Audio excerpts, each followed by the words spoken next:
Hello friends, तो कैसे हैं आप सब लोग। आई होप अच्छे होंगे। तो आज हम आपके सबसे फेवरेट सब्जेक्ट जीडीपी को हल करेंगे।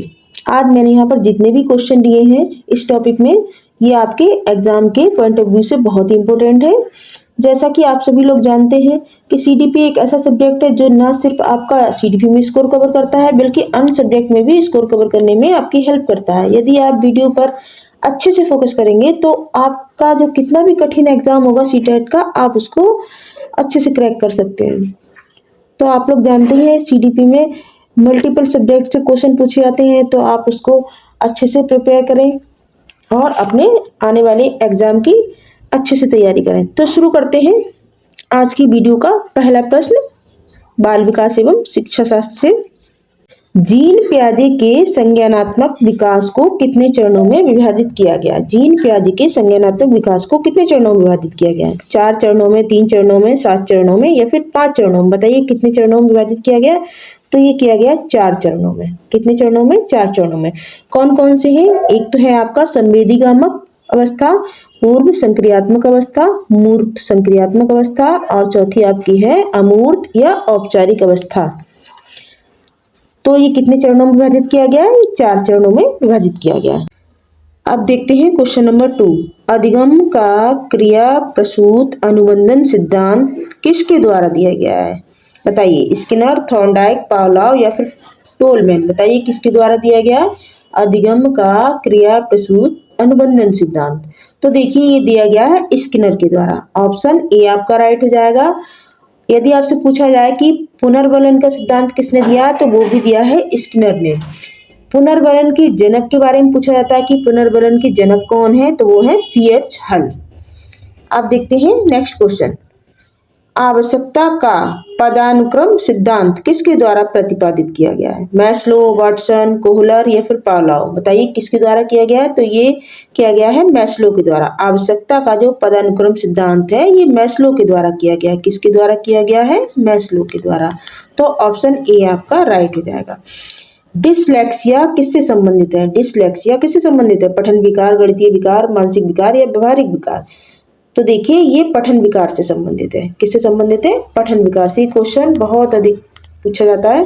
तो ये डिसलेक्सिया जो है ये पठन विकार से संबंधित है। गणितीय विकार वो किससे संबंधित होता है? वो होता है डिसकैलकुलिया से संबंधित। नेक्स्ट क्वेश्चन है आपका, शर्म और गर्भ जैसी भावना का विकास किस अवस्था में होता है। शर्म और गर्भ जैसी भावना का विकास किस अवस्था में होता है। शैशवावस्था, बाल्यावस्था, किशोरावस्था या फिर वृद्धावस्था। किस में होता है बच्चे में शर्म और गर्भ जैसी भावना?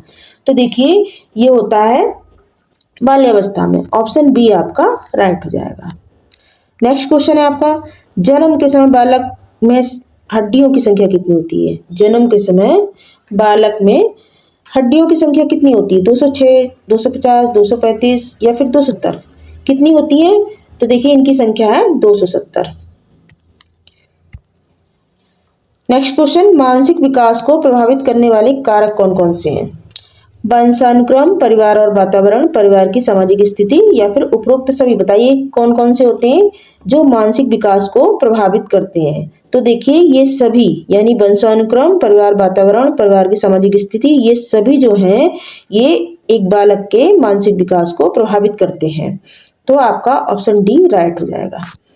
नेक्स्ट क्वेश्चन है, एक नवजात शिशु का भार कितना होगा। एक नवजात शिशु है, न्यूबॉर्न बेबी, उसका भार पूछा जा रहा कितना होगा। 12 पाउंड, 8 पाउंड, 9 पाउंड या फिर 6 पाउंड। कितना होगा?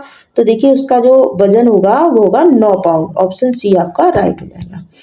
नेक्स्ट क्वेश्चन, सीखना विकास की प्रक्रिया है, यह कथन किसका है। किसने कहा है सीखना विकास की एक प्रक्रिया है, यह कथन किसका है। थॉर्नडाइक, वुडवर्थ, स्किनर या फिर गिलफोर्ड। किसने कहा है कि सीखना विकास की एक प्रक्रिया है? तो देखिए कहा है वुडवर्थ ने। ऑप्शन बी आपका राइट हो जाएगा। नेक्स्ट क्वेश्चन, बालक का विकास परिणाम होता है। कैसा परिणाम, किसका परिणाम होता है। बालक का जो विकास है वो किसका परिणाम होता है, या कैसा परिणाम होता है। वंशानुक्रम, वातावरण, वंशानुक्रम और वातावरण की अंतक्रिया का या फिर आर्थिक कारकों किसका होता है बालक का विकास। तो देखिए बालक के विकास जो परिणाम होता है ये होता है वंशानुक्रम और वातावरण की अंतक्रिया का। तो ऑप्शन सी आपका राइट हो जाएगा। नेक्स्ट क्वेश्चन है, धीमी गति से सीखने वाले बालकों के लिए अधिक उपयोगी सिद्धांत पूछा जा रहा है। इस पर आप स्टार मार्क कर लें।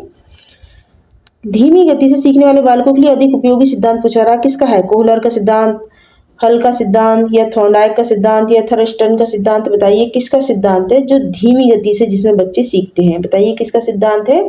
तो ये थॉर्नडाइक का सिद्धांत है। ये भी बहुत बार पूछा जाता है आपके एग्जाम में। अब देखिए थॉर्नडाइक का सिद्धांत क्या कहता है कि बच्चा जब भूल करेगा, बार बार गलती करेगा, तभी वह सीखेगा। इसके अलावा इनके बारे में पूछा जाता है कि प्रश्न एवं भूल का सिद्धांत किसका है? तो वो थॉर्नडाइक का है। यदि पूछा जाए कि संयोजनवाद का सिद्धांत किसका है या फिर संबंधवाद का सिद्धांत किसका है, तो वो भी थॉर्नडाइक का है। ये सब सिद्धांत जो है इनके बारे में कई बार एग्जाम में पूछा जाता है।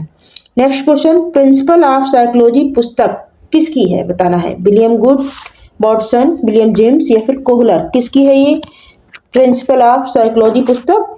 तो ये है विलियम जेम्स। ऑप्शन सी आपका राइट हो जाएगा। नेक्स्ट क्वेश्चन है, जब एक व्यक्ति दूसरे व्यक्ति को कुछ कार्य करते देखकर वह कार्य करना सीखता है, उसे क्या कहते हैं? प्राचीन अनुबंध, सूझ द्वारा सीखना, अवलोकन द्वारा सीखना, या फिर प्रश्न द्वारा सीखना? बताइए क्या कहेंगे जब एक दूसरे के कार्य को देख करके व्यक्ति सीखने की कोशिश करता है कि जैसा वह कर रहा है मैं ऐसा क्यों नहीं कर सकता? तो देखिए उसको बोलते हैं अवलोकन द्वारा सीखना। ऑप्शन सी आपका राइट हो जाएगा। व्यक्ति जब दूसरे का अनुकरण करता है तभी वह उसके जैसा कार्य सीख सकता है। नेक्स्ट क्वेश्चन है, स्टर्न ने बुद्धि ज्ञात करने का सूत्र कब दिया था? स्टर्न ने बुद्धि ज्ञात करने का सूत्र कब दिया था? 1912 में, 1922 में, 1914 में, या 1925 में? कब दिया था? तो ये दिया था 1912 में। देखिए कहीं कहीं पर ये 1913 भी लिखा होता है, तो इन दोनों में से कोई भी यहाँ पर ऑप्शन हो तो आप उसे ही राइट करें। या 1912 मिलेगा या फिर 1913 मिलेगा आपको। स्टर्न ने बुद्धि ज्ञात करने का सूत्र दिया था। अब देखिए जो स्टर्न का सूत्र था वो क्या था? IQ बराबर मानसिक आयु बटे वास्तविक आयु। ये किसका था? ये था स्टर्न का। और जब उसमें गुणे 100 लग गया तो ये किसका हो गया? ये हो गया था टर्मन का। ये किसने दिया था? ये टर्मन ने दिया था। आप देखते हैं क्वेश्चन नंबर 15, मनोविश्लेषणवादी सिद्धांत के जन्मदाता का नाम पूछा जा रहा है। कौन है? फ्राइड, वुंट, स्किनर, या पावलोव? तो देखिए फ्राइड को यानी सिगमंड फ्राइड को मनोविश्लेषणवादी सिद्धांत कहा जाता है।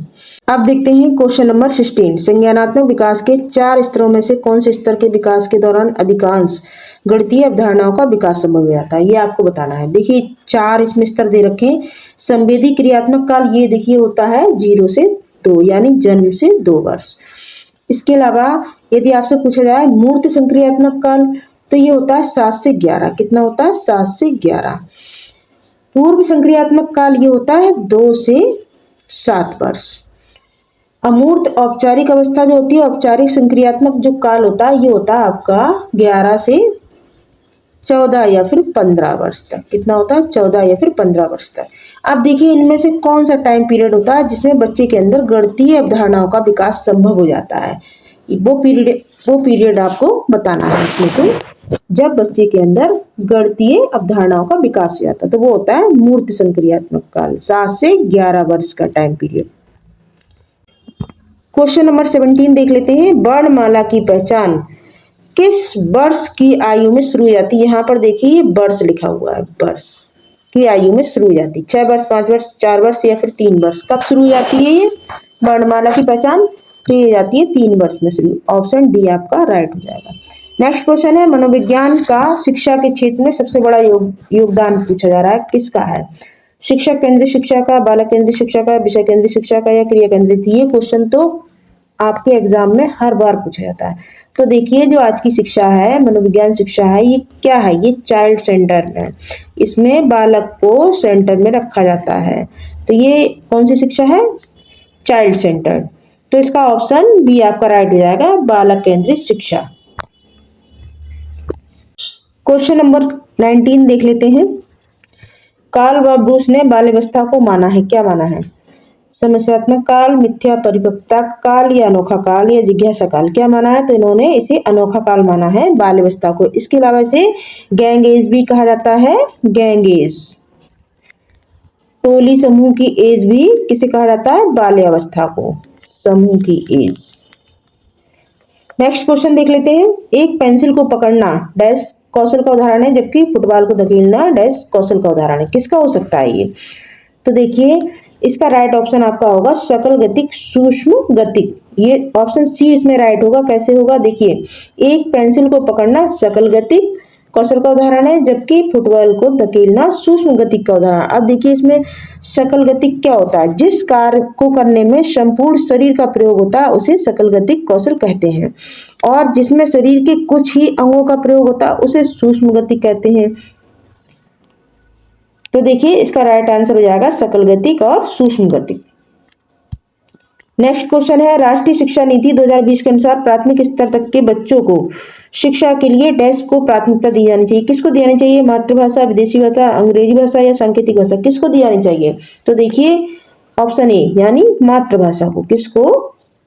मातृभाषा को प्राथमिकता दी जानी चाहिए।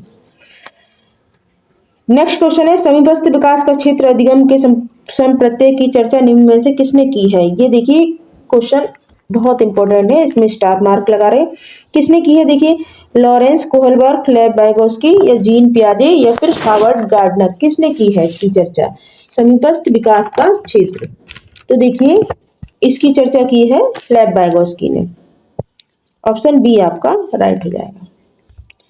नेक्स्ट क्वेश्चन है, निम्न में से किसने बच्चों और वयस्कों में से नैतिक तार्किकता का वर्णन करने के लिए विकास चरणों का क्रम सुझाया है? बताइए किसने सुझाया? BF. Skinner, Harvard gardener, Lawrence Kohlberg या लेव वाइगोस्की ने किसने सुझाया कि बच्चों और वयस्कों में नैतिक तार्किकता का वर्णन करने के लिए विकास चरणों का एक क्रम होता है?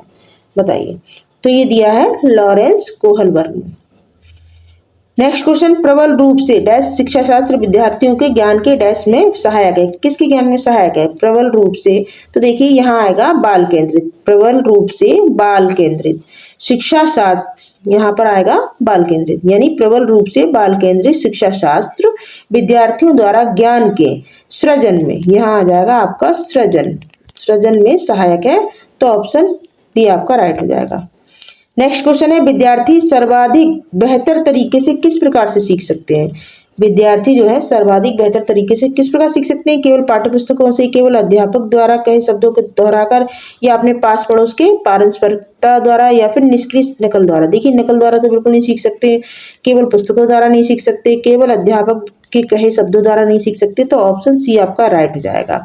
विद्यार्थी जो है अपने पास पड़ोस से सीख सकते हैं बेहतर तरीके से, अपने आसपास पड़ोस के वातावरण से, अपने परिवार के वातावरण से एक बेहतर तरीके से सीख सकते हैं। नेक्स्ट क्वेश्चन है, शिक्षा का उद्देश्य विद्यार्थियों को डैश के लिए प्रेरित करना। किसके लिए प्रेरित करना है? प्रतिस्पर्धा, स्वतंत्र चिंतन, कंठस्थ स्मरण या निष्क्रिय ज्ञान। बताइए किसके लिए करना है? तो देखिए इसका ऑप्शन हो जाएगा स्वतंत्र चिंतन। वह स्वतंत्र चिंतन के लिए प्रेरित करना। शिक्षा का जो उद्देश्य है विद्यार्थियों को स्वतंत्र चिंतन के लिए प्रेरित करना है। तो ऑप्शन बी आपका राइट हो जाएगा।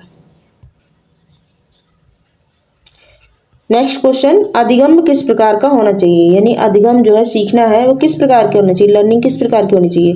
अर्थपूर्ण और संदर्भित, अर्थपूर्ण और असंदर्भित, या फिर असंदर्भित और अर्थहीन, या संदर्भित और अर्थहीन। देखिए यहाँ पर संदर्भित दे रखा, अर्थहीन नहीं होगा। यहाँ पर भी देखिए असंदर्भित और अर्थहीन, ये भी रॉन्ग पॉइंट है आपका। अर्थपूर्ण और असंदर्भित दे रखा तो ये भी रॉन्ग होगा, लेकिन यहाँ पर अर्थपूर्ण और संदर्भित दे रखा है, यानी कोई भी अधिगम है, कोई भी लर्निंग है वो अर्थपूर्ण यानी मीनिंगफुल भी होनी चाहिए और संदर्भित भी होनी चाहिए। तो ऑप्शन ए आपका राइट हो जाएगा। क्वेश्चन नंबर 28 है, निम्नलिखित में से चिंपैंजियों का प्रयोग किसके द्वारा किया गया था? कोफका द्वारा, कॉलर द्वारा, वर्दीमर द्वारा, या उपरोक्त सभी के द्वारा? किसने किया था? चिंपैंजी पर प्रयोग किया था, वो किसने किया था? देखिए कोहलर ने किया था। और उस चिंपैंजी का नाम क्या था? तो उस चिंपैंजी का नाम सुल्तान था। क्या था? सुल्तान। नेक्स्ट क्वेश्चन, सूझ के सिद्धांत को कला का सिद्धांत व साहित्य में उपयोगी किसने कहा है? सूझ के सिद्धांत को कला व साहित्य में उपयोगी किसने कहा है? वॉटसन ने, क्रो एंड क्रो ने, स्किनर ने, या फिर जॉन लॉक ने? बताइए किसने कहा है?